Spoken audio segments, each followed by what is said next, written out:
నమస్తే. Welcome to వి3 news. లక్ష్యం సమాజహితం. ఇక వార్తల్లోకి వెళ్లే ముందు ముఖ్యాంశాలు.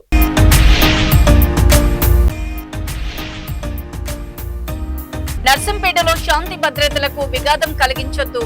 విగ్రహం కూల్చివేతపై వినోద్ కుమార్, సత్యవతి రాథోడ్ ఫైర్.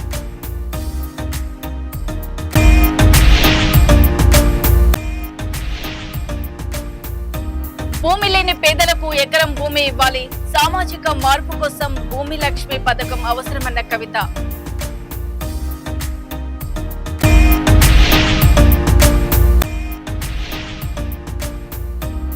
మంత్రి జూపల్లి ముందే కాంగ్రెస్ నేతల బూతుల పర్వం. పిఎస్సి సమావేశంలో కాంగ్రెస్ నేతల మధ్య రగడ.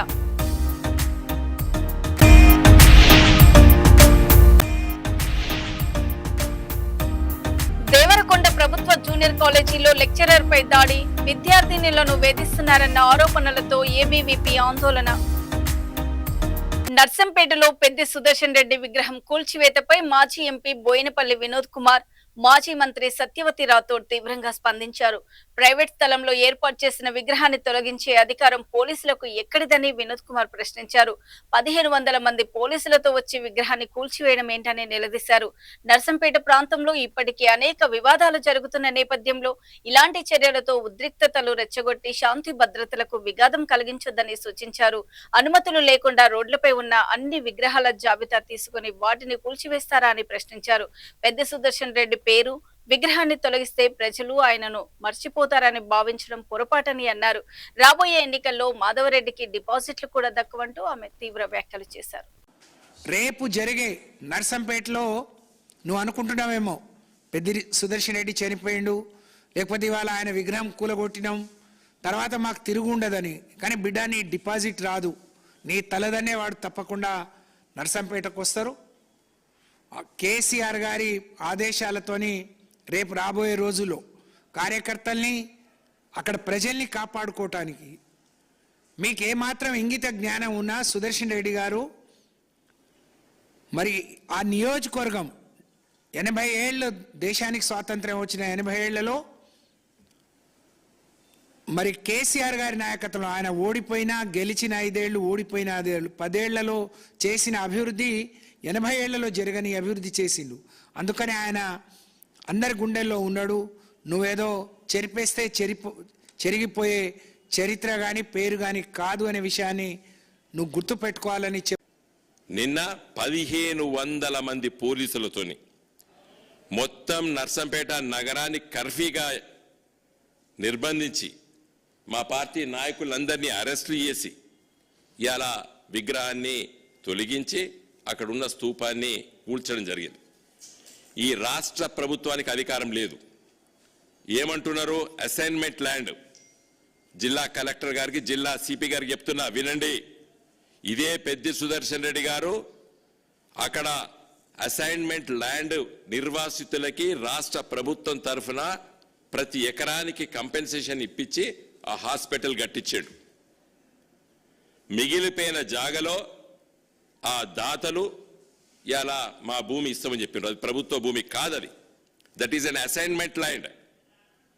ఇంతకుముందు దయాకర్ రావు గారు చెప్పినట్టు నోటీసులు ఇవ్వకుండా కూల్చినందుకు మీరే శిక్షార్హులు. జిల్లా కలెక్టర్ గారు, జిల్లా సిపి గారు. మేము వదిలిపెట్టాం. డెఫినెట్గా లీగల్గా హైకోర్టులో ఫైల్ చేస్తాం. ఏం హక్కు ఉన్నది నీకు? మేము రోడ్ల మీద విగ్రహాలు పెట్టలేదు. ఇలా రోడ్ల మీద విగ్రహాల లిస్టు తీసుకొచ్చి పెడతాం. ఇదే సిపి గారు, ఇదే కలెక్టర్ గారు కూల్చుతారా? ఎస్, జిల్లా కలెక్టరు, జిల్లా సిపి గారిని నేను డిమాండ్ చేస్తున్నాను. ఇలా రాష్ట్రంలో ఉన్నటువంటి మీ డీజీపీ గారు ఆనంద్ గారిని అడుగుతున్నాను, విగ్రహాలు కూల్తాను. ఎన్ని విగ్రహాలు ఉన్నాయి పర్మిషన్ లేకుండా? ఏం సొయ్యి ఉన్నదా? తెలివి ఉన్నదా? నిన్నగాక మొన్న చచ్చిపోతాడు, గుండె జబ్బుతో చచ్చిపోతాడు. ఆయన నెల దినం కాకముందే విగ్రహాన్ని కూల్చేసినట్టే ఎంత కుటిల రాజకీయాలు ఈ రోజు రేవంత్ రెడ్డి నడుపుతుండనేది చెప్తున్నాను. ఇదే సిపి గారు చెప్పిన ఎంత ఘర్షణ ఉంటే ఇదే. తెలంగాణ జాగృతి అధ్యక్షురాలు ఎమ్మెల్సీ కల్వకుంట్ల కవిత మాట్లాడుతూ తెలంగాణ సమాజంలో గుణాత్మక మార్పు రావాలంటే భూమి లేని పేదలకు భూ పంపిణీ చేయడం అత్యవసరమని అన్నారు. సామాజిక న్యాయం కోసం టీఆర్ఎస్ ప్రతిపాదించిన భూమి లక్ష్మి పథకాన్ని అమలు చేయాలని పేర్కొన్నారు. ప్రతి భూమి లేని పేద కుటుంబానికి ఎకరం భూమి అందించి వారి ఆత్మ గౌరవాన్ని కాపాడటమే తెలంగాణ రాష్ట్ర సమితి లక్ష్యమని అన్నారు. భూమి లభిస్తే పేద కుటుంబాలకు జీవనోపాధి, ఆర్థిక భద్రత పెరుగుతుందని, సమాజంలో సమానత్వానికి ఇది దోహదపడుతుందని కవిత పేర్కొన్నారు.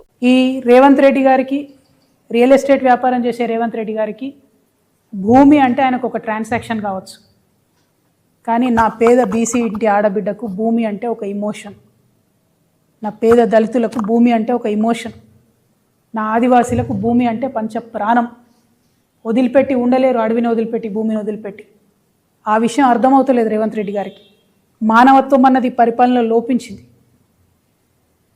అందుకే నేను బలంగా నమ్ముతా ఉన్నా, భూమి పంపిణీ జరగాల్సిందే. తెలంగాణ రక్షణ సేన అధికారంలోకి వస్తే ఖచ్చితంగా భూమి లేని ప్రతి పేద ఇంటికి కూడా కుటుంబానికి 1 ఎకరం చొప్పున మేము భూలక్ష్మి పథకం పేరుతోని భూ పంపిణీ చేయడం జరుగుతుంది. నేనే అధికారంలోకి వచ్చేదాకా ఆగాలి, అప్పటి వరకు పేదలు పేదగా ఉండాలి అనట్లే. కాంగ్రెస్ ప్రభుత్వం భూ పంపిణీ కార్యక్రమం మొదలు పెడితే మొదటి వరుసలో నిలబడి మేమే పంపిణీ చేస్తాం. 1 ఎకరం లేనటువంటి పేదల గురించి వాళ్ళు నేను అప్పీల్ చేస్తూ ఉన్నా, వాళ్ళ గురించి మాట్లాడుతూ ఉన్నా. సామాజిక న్యాయ సాధన జరగాలంటే ముందు భూమి ఉండాల్సిందే. ఒక గ్రామంలో పరిస్థితి ఇమాజిన్ చేసుకోండి. భూమి లేనివాడికి ఎంత విలువ ఉంటుంది, భూమి ఉన్నవాడికి ఎంత విలువ ఉంటుంది. పిల్లనియాలంటే ఏం అడుగుతారు? ఇల్లుందా, భూమి ఉందా, జాగుందా అని అడుగుతారు. ఆ విలువ ఉండద్దా, సామాజిక గౌరవం ఉండద్దా? దానికోసం నేను ప్రయత్నం చేస్తూ ఉన్నా. దయచేసి ఈ విషయాన్ని అర్థం చేసుకోవాల్సిందిగా మా మేధావర్గాన్ని అప్పీల్ చేస్తూ ఉన్నా. నేను సామాజిక న్యాయం జరగాలి తెలంగాణలో అంటే అది పొలిటికల్ స్లోగన్ కాదు. విప్లవాత్మకమైన, గుణాత్మకమైన మార్పు కోసమే తెలంగాణ రక్షణ సేన ముందొచ్చింది. దానికోసం ప్రయత్నం చేస్తుంది. మరి భూలక్ష్మి పథకం కోసం మా ఆడబిడ్డలంతా కూడా ఆలోచన చేయాలి. మీ ఆడబిడ్డగా సమాజంలో గౌరవం సాధించాలంటే ప్రతి కుటుంబానికి కనీసపు ఆస్తి ఉండాలి, 1 ఎకరమన్న జాగు ఉండాలని బలంగా నమ్మే వ్యక్తిగా నేను ఈ పథకాన్ని ప్రవేశపెడతా ఉన్నా. మీ అందరి సంపూర్ణ మద్దతు, ఆశీర్వాదం తెలంగాణ రక్షణ సేనకు ఉంటుందని చెప్పి భావిస్తున్నా. నిజంగా 1 సెకండ్ ఆలోచిద్దాం. యాజ్ హ్యూమన్ బీయింగ్స్, 1 అర్ధ గజం భూమి ఉంటే, 1 గుంట భూమి ఉంటే ఎంత కాన్ఫిడెన్స్ ఉంటుంది. నేను ఉట్టిగా నిర్ణయం తీసుకోలేదండి. దాదాపు 2 నుంచి 3 వేల మంది మహిళలతో ఇంటరాక్ట్ అయ్యి, పేద మధ్యతరగతి అగ్రవర్ణాల్లో ఉన్న పేదవాళ్ళతో అందరితో ఇంటరాక్ట్ అయిన తర్వాత వాళ్ళని అడిగిన నేను ఏం కావాలి అంటే, మేము రేపు చచ్చిపోతే మమ్మల్ని ఏడగాలేయాలి, 6 అడుగుల భూమి లేదు మాకు అని బాధపడుతున్న పరిస్థితి నేను చూసిన. అట్లా అనేకమైన అంశాలు చూసిన తర్వాత, చాలా రిపోర్ట్ స్టడీ చేసిన తర్వాత, ల్యాండ్ అవైలబిలిటీ చెక్ చేసిన తర్వాత, పాసిబిలిటీ చెక్ చేసిన తర్వాత మాత్రమే నేను ఈ ప్రపోజల్ పెడతా ఉన్నాను. 1 ఏకర్ 1 ఫ్యామిలీ ఇవ్వగలుగుతాం. ఉంది ల్యాండ్, ఇచ్చే మనసు ఉండాలి. రేపు మేము వచ్చిన తర్వాత పరిపాలన అమ్మ మనసుతో జరుగుతుంది కాబట్టి అందరికీ కూడా, పేదవారందరికీ ఖచ్చితంగా దొరుకుతుంది. ఎందుకంటే గౌరవం ఇవ్వాలి, గౌరవం రావాలి అంటే ల్యాండ్ ఓనర్షిప్ ఉండాల్సిందే. ఉమ్మడి ఆదిలాబాద్ జిల్లా పిఎస్సి సమావేశంలో కాంగ్రెస్ నేతల మధ్య తీవ్ర వాగ్వాదం చోటు చేసుకుంది. మంత్రి జూపల్లి కృష్ణారావు సమక్షంలో మాజీ market committee chairman Alluri Sanjeeva Reddy, జిల్లా నియోజకవర్గ ఇన్ఛార్జ్ కంది శ్రీనివాస్ రెడ్డి వర్గాల మధ్య గొడవ జరిగింది. సమావేశానికి అల్లూరి సంజీవారెడ్డి ఎలా హాజరవుతారంటూ కంది శ్రీనివాస్ రెడ్డి వర్గం ఆయనను అడ్డుకున్నట్లు సమాచారం. ఈ క్రమంలో ఇరు వర్గాల మధ్య మాట పెరిగి బూతులు తిట్టుకునే వరకు వెళ్లింది. ఘటనపై ఏఐసిసి కార్యదర్శి ఆగ్రహం వ్యక్తం చేసి ఇరువురికి షోకాస్ నోటీసులు జారీ చేస్తామని హెచ్చరించారు.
నల్గొండ జిల్లా దేవరకొండ ప్రభుత్వ జూనియర్ కాలేజీలో లెక్చరర్ భాస్కర్ పై విద్యార్థినులను వేధిస్తున్నారనే ఆరోపణలు కలకలం రేపాయి.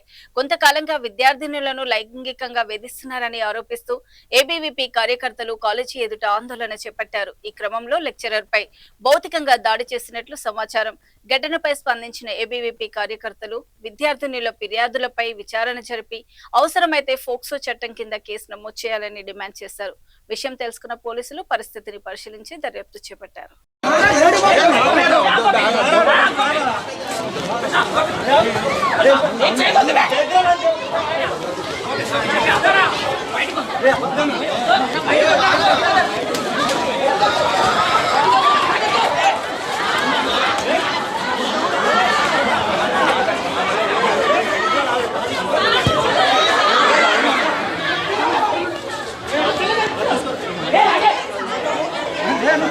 పొద్దుపదే తాగొచ్చినాడు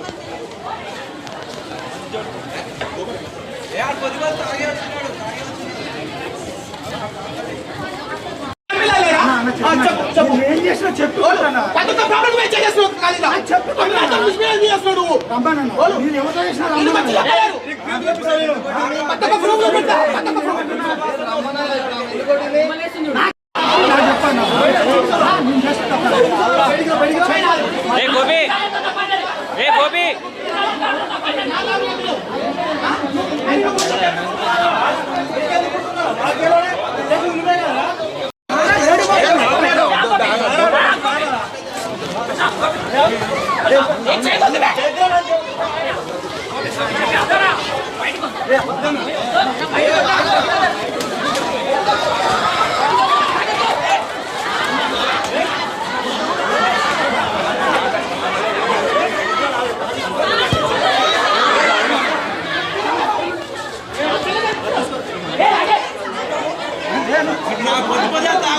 పొద్దుపదే తాగొచ్చినాడు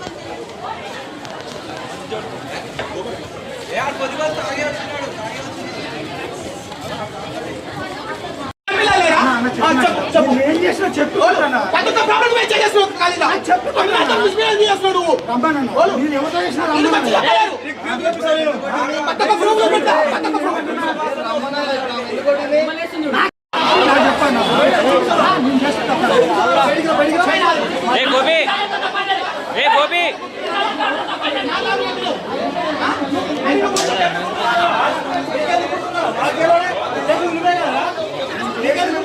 సీఎం చంద్రబాబు నాయుడుతో మంత్రులు సమావేశమై మున్సిపల్ చైర్మన్లు, కార్పొరేషన్ మేయర్లు ఎన్నికలపై కీలక నిర్ణయం తీసుకున్నారు.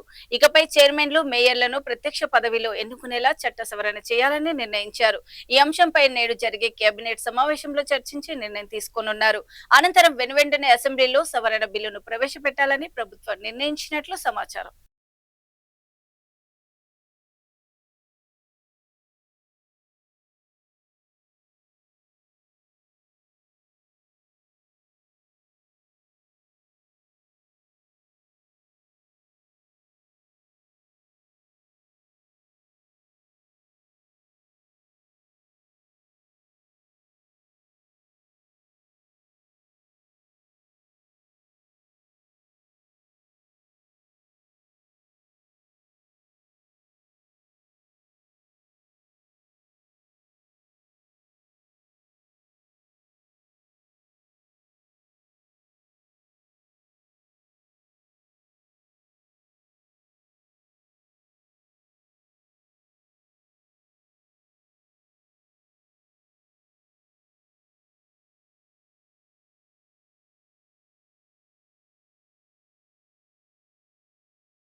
అనంతపురం జిల్లా తాడిపత్రి రైల్వే స్టేషన్ సమీపంలోని ఫ్లైఓవర్ వద్ద లారీలో అక్రమంగా తరలిస్తున్న గోవా మద్యాన్ని పోలీసులు పట్టుకున్నారు. లారీలో సుమారు 400 ఫుల్ బాటిళ్ల గోవా మద్యం ఉన్నట్లు గుర్తించి స్వాధీనం చేసుకున్నారు. గోవా నుంచి తాడిపత్రికి మద్యం తరలించేందుకు లారీలో ప్రత్యేక బాక్సులను సినిమా స్టైల్లో ఏర్పాటు చేసినట్లు పోలీసులు గుర్తించారు. లారీకి 2 రిజిస్ట్రేషన్ నెంబర్ ప్లేట్లు ఉండటం కూడా గుర్తించారు. ఒకటి కర్ణాటక నెంబర్ ప్లేట్ కాగా మరొకటి ఏపీ నెంబర్ ప్లేట్ గా ఉన్నట్లు సమాచారం. మద్యం అక్రమ రవాణాపై పోలీసులు దర్యాప్తు చేపట్టారు.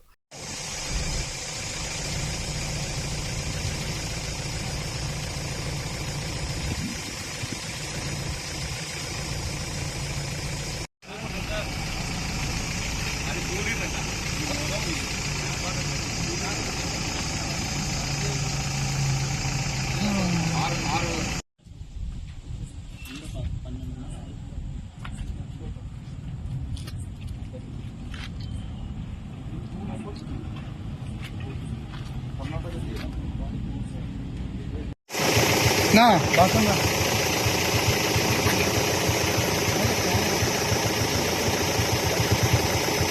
కృష్ణా జిల్లా గుడివాడలో ఏఎన్ఎం వకులపై లైంగిక మానసిక వేధింపులకు పాల్పడ్డారంటూ మార్కెట్ యార్డ్ చైర్మన్ చాట్రగడ్డ రవిపై ఆరోపణలు వచ్చాయి. 2024 నుంచి రవి తనను వేధిస్తున్నారని వకుల ఆరోపించినట్లు సమాచారం.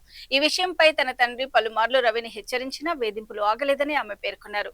ఘటనపై వకుల తండ్రి మేడపల్లి రాజేష్ పీజీఆర్ఎస్ లో ఫిర్యాదు చేయగా ఫిర్యాదు చేసిన వెంటనే వకులను బంటుమిల్లికి బదిలీ చేశారని కుటుంబ సభ్యులు ఆరోపిస్తున్నారు. అయితే పీజీఆర్ఎస్ నుంచి తమ పోలీస్ స్టేషన్ కు ఎలాంటి సమాచారం రాలేదని నందివాడ ఎస్ఐ తెలిపారు. సార్, నేను నందివాడలో 6 సంవత్సరాల నుంచి ఏఎన్ఎం గా వర్క్ చేస్తున్నాను సార్. పిహెచ్సి రామపురం నుంచి గత 6 సంవత్సరాలుగా నేను అక్కడ నా విధులు కరెక్ట్ నేను క్రమంగానే నిర్వర్తిస్తున్నాను సార్. తర్వాత నుంచి 2024 నుంచి సార్ నాకు మార్కెట్ చైర్మన్ గారు ఉన్నారు, చాట్రగడ్డ రవి గారు అని. ఆయన నుంచి లైంగికంగా వేధింపులు ఎక్కువగా వస్తున్నాయి సార్. హెరాస్మెంట్ బాగా చేస్తున్నారు, ఫిజికల్ గా మెంటల్ గా సార్. నేను అసలు అది తట్టుకోలేకపోతున్నాను. చాలా స్ట్రెస్ గా ఉంది, నాకు చాలా ఇబ్బంది పెట్టేస్తున్నారు సార్. నేనేం తప్పు చేయకపోయినా సరే పదే నన్ను ఇంటికి పిలిపించి ఇబ్బంది పెట్టేస్తున్నారు సార్. అలా ఇబ్బంది పడుతున్నారని మా నాన్నగారిని కూడా తీసుకుని నేను 2-3 సార్లు వెళ్ళడం జరిగింది సార్.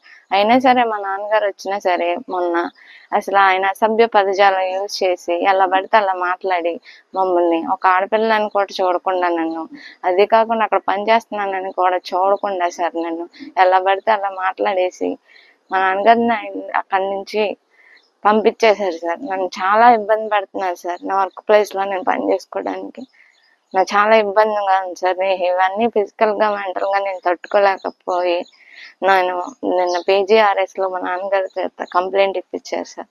మా నాన్నగారు కంప్లైంట్ ఇప్పించారు సార్. దయచేసి నాకు న్యాయం చేయండి సార్. నేనే తప్పు చేయలేదు సార్. జనసేన పార్టీ ఏర్పాటు ఉద్దేశంపై ఆ పార్టీ ఎమ్మెల్యే పంతం నానాజీ కీలక వ్యాఖ్యలు చేశారు. టీడీపీ కోసం కాపు ఓట్లను చీల్చేందుకు జనసేన పార్టీ ఏర్పాటు కాలేదని అన్నారు. జనసేన అధినేత పవన్ కళ్యాణ్ ను ముఖ్యమంత్రిని చేయడమే పార్టీ ప్రధాన లక్ష్యమని పేర్కొన్నారు. పార్టీ కార్యకర్తలు, నాయకులు పవన్ కళ్యాణ్ నాయకత్వంలో పనిచేస్తూ పార్టీ బలోపేతానికి కృషి చేయాలని పంతం నానాజీ అన్నారు.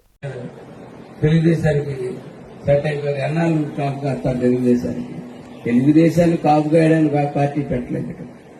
జనసేన పార్టీ పవన్ కళ్యాణ్ ముఖ్యమంత్రిగా చూడడానికి మన పార్టీ వచ్చింది. తెలుగుదేశానికి సెట్ అయిపోయారు. ఎన్నాళ్ళు కాపు కాస్తారు తెలుగుదేశానికి. తెలుగుదేశాన్ని కాపుగాయడానికి పార్టీ పెట్టలేదు. జనసేన పార్టీ పవన్ కళ్యాణ్ ముఖ్యమంత్రిగా చూడడానికి మన పార్టీ వచ్చింది. ఇవి ఇప్పటి వరకు ఉన్నటువంటి బులెటిన్ అప్డేట్స్.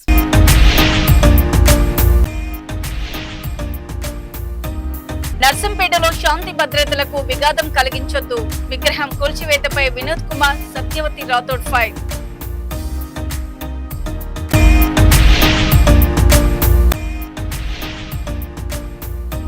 భూమి లేని పేదలకు ఎకరం భూమి ఇవ్వాలి, సామాజిక మార్పు కోసం భూమి లక్ష్మి పథకం అవసరమన్న కవిత.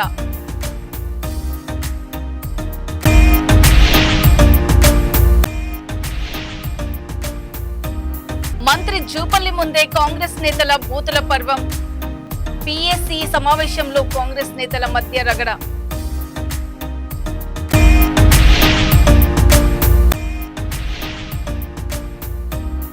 దేవరకొండ ప్రభుత్వ జూనియర్ జూనియర్ కాలేజీలో లెక్చరర్ పై దాడి, విద్యార్థినులను వేధిస్తున్నారన్న ఆరోపణలతో ఏబీవీపీ ఆందోళన. మరో బులెటిన్ లో మళ్ళీ మేము ముందుంటాం. అప్పటి వరకు చూస్తూనే ఉండండి.